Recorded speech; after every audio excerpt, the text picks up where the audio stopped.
So this video shows how to join two tables together in Tablexplore. And there's two kinds of joins we can use. We can concat tables, which is essentially stacking them one on top of the other, taking into account which columns they have in common, or merge, which is joining two tables based on their common values inside a given column. So really that'll become clear by example. So I'll start by just creating two dummy data sets of two tables of 10 columns each, and you can see they both have different column names except the label column here, which they have in common.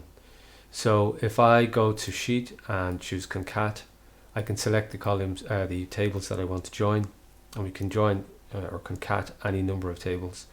This is the name of the new sheet that it's going to put the result in. When I say OK, the result is here.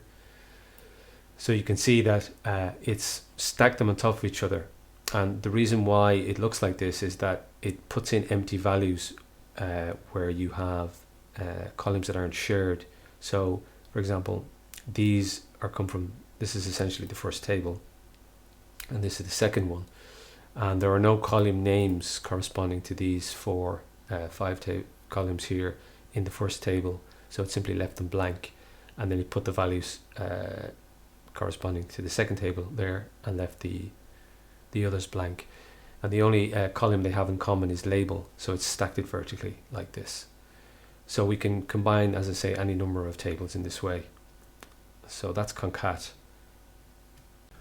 Now the other kind of join is a merge, and that joins two tables by selecting the common values shared between two tables in given columns.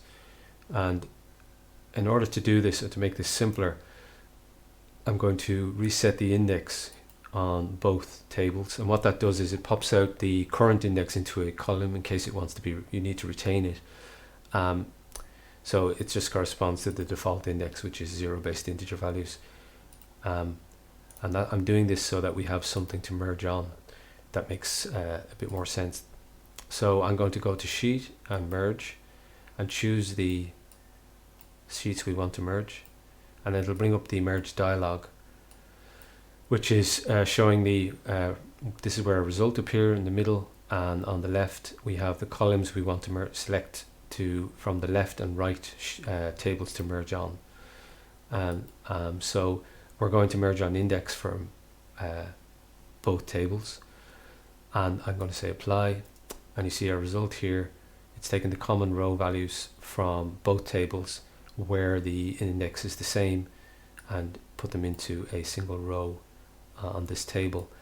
And the thing that sticks out here is the fact that the label column is shared between both tables, and where names are shared, it has to rename them in order to insert both in the new table, and it just adds a suffix onto the end of the name. So you can choose the suffixes here.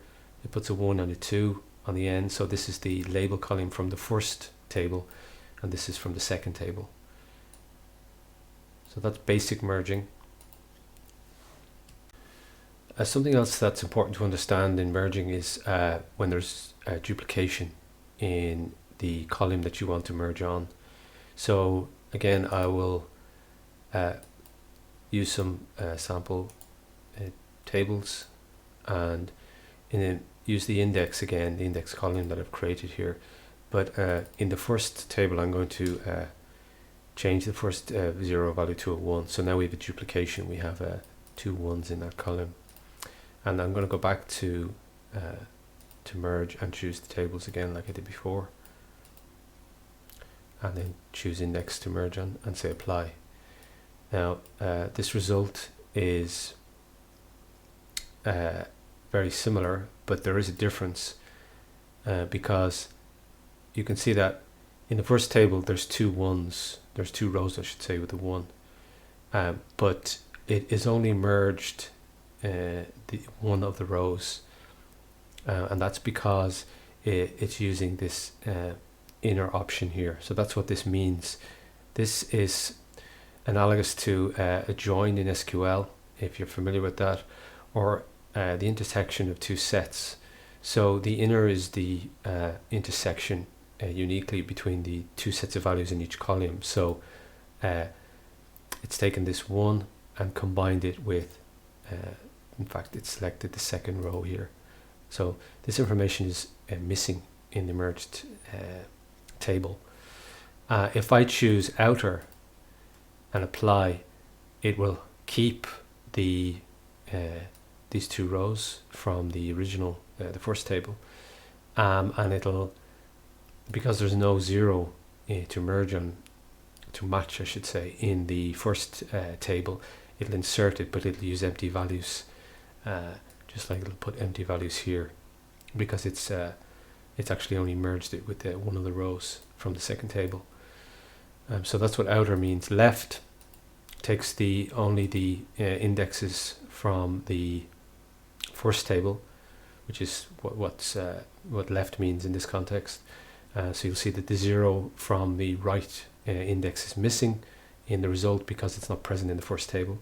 And as you'd imagine, right, it's using the index values from the second table.